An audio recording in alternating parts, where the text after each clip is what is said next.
Live ద్వారా చూద్దాం. ఎవరనేది సభ ముందుకి తెలియజేయమని అడుగుతున్నా అధ్యక్ష. హౌస్ కమిటీ కూడా ఒకటి ఏమని అడుగుతున్నా అధ్యక్ష. మంత్రి గారు 1 minute. కృష్ణప్రసాద్ గారు 1 or 2 పాయింట్స్ చెప్పండి. మంత్రి గారు రిప్లై ఇస్తారు.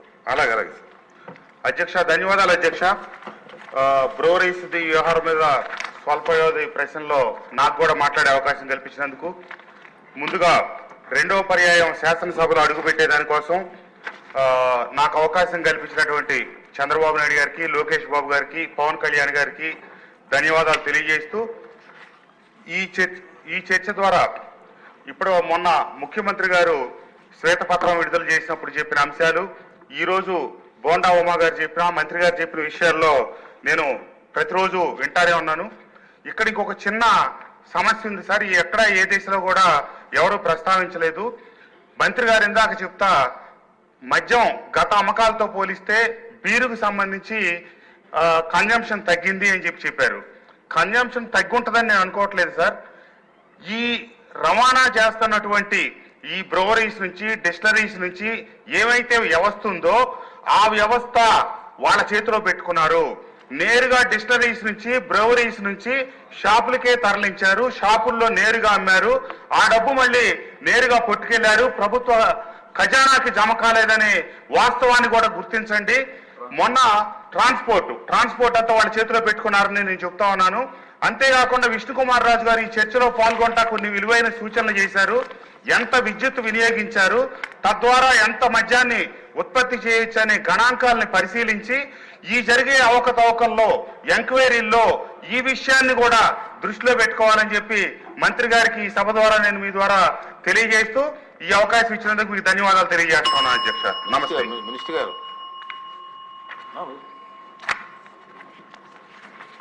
అధ్యక్ష, మరి పెద్దలు బోండా ఉమామహేశ్వరరావు కానీ అదేవిధంగా కృష్ణప్రసాద్ గారు కానీ చెప్పినట్లుగా ముందు ఏదైతే బ్రేవరేజెస్ ఉన్నాయో బ్రేవరేజెస్కి మనం ఇవన్నీ కూడా LOI 2019లోనే ఇవ్వడం జరిగింది అధ్యక్ష. ఎందుకంటే రాష్ట్ర విభజన జరిగిన తర్వాత అప్పుడు ఈ మైక్రో బ్రేవరీస్ అన్నీ కూడా మరి తెలంగాణలో ఉండేవి. దాన్ని మరి ఇక్కడ LOIలు తీసుకుని దాన్ని బట్టి తర్వాత ఇవ్వడం కూడా జరిగింది. మీకు కావాలంటే ఆ డీటెయిల్డ్గా ఎవరెవరికి ఇచ్చామనేది నేను ఇస్తాం కూడా జరుగుతుంది అధ్యక్ష. అలాగే ఈ ప్రొడక్షన్ విషయంలో నేను చెప్తున్నాను అధ్యక్ష, ముందు నుంచి కూడా చెప్తా ఉన్నాం. ఇదంతా కూడా బెల్ట్ షాపుల ద్వారా కానీ, వాళ్ళ గవర్నమెంట్ షాపుల్లో పెట్టుకున్నటువంటి ద్వారా కానీ వాళ్ళు అక్కడ సేల్ చేసుకుని అది క్యాష్ చేసుకుని, అందుకని ఆ క్యాష్ రూపేనా ఆ డబ్బులు మొత్తం కూడా వాళ్ళు డైవర్ట్ చేసుకున్నారు అధ్యక్ష. వాళ్ళ సొంత అకౌంట్లో డైవర్ట్ చేసుకున్నారు. ప్రభుత్వానికి రావాల్సినటువంటి ఆదాయం పోయింది. ప్రభుత్వానికి రావాల్సినటువంటి ఆదాయం పోయి వాళ్ళ వ్యక్తిగత ఆదాయాల కోసం ఇవాళ భ్రష్టు పట్టించారు అధ్యక్ష వ్యవస్థ అంతా కూడా. మొన్న క్లియర్గా గౌరవ ముఖ్యమంత్రి గారు కూడా క్లియర్గా చెప్పడం జరిగింది. ఆ డబ్బులు ఏ రకంగా జరిగినాయి, ఎంత జరిగినాయి అనేది చెప్పడం జరిగింది.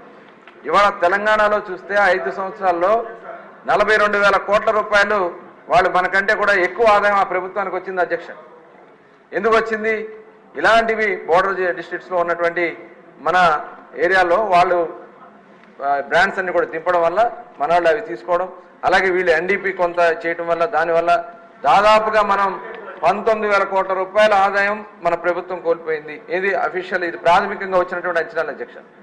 ఇది కాకుండా వాళ్ళు అవినీతి చేసి మొన్న వైట్ పేపర్లో క్లియర్గా ఇచ్చారు. దాదాపు 3,500 కోట్లు అవినీతి క్లియర్గా ఆ రోజు ఇవ్వడం జరిగింది అధ్యక్ష. అందుకోసమే ఇది ప్రాథమికంగా మాత్రమే ఉన్నటువంటి సమాచారం.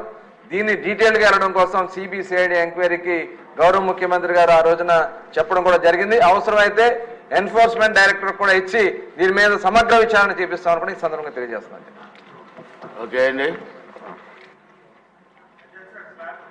సమావేశం టీ బ్రేక్కి 11:45 వరకు కల్పిస్తున్నాం. తర్వాత ముఖ్యమంత్రి గారు స్టేట్మెంట్ ఉంటుంది. అలాగే రూల్ 344 మొన్న జరిగిన వరదలపైన కూడా చర్చ ఉంటుంది. అలాగే షార్ట్ నోటీస్గా టిట్కో ఇళ్ళ పైన కూడా, హౌసెస్ పైన కూడా చర్చ ఉంటుంది. అంచేత సభని కొంత టీ బ్రేక్ కోసం వాయిదా వేస్తున్నాను.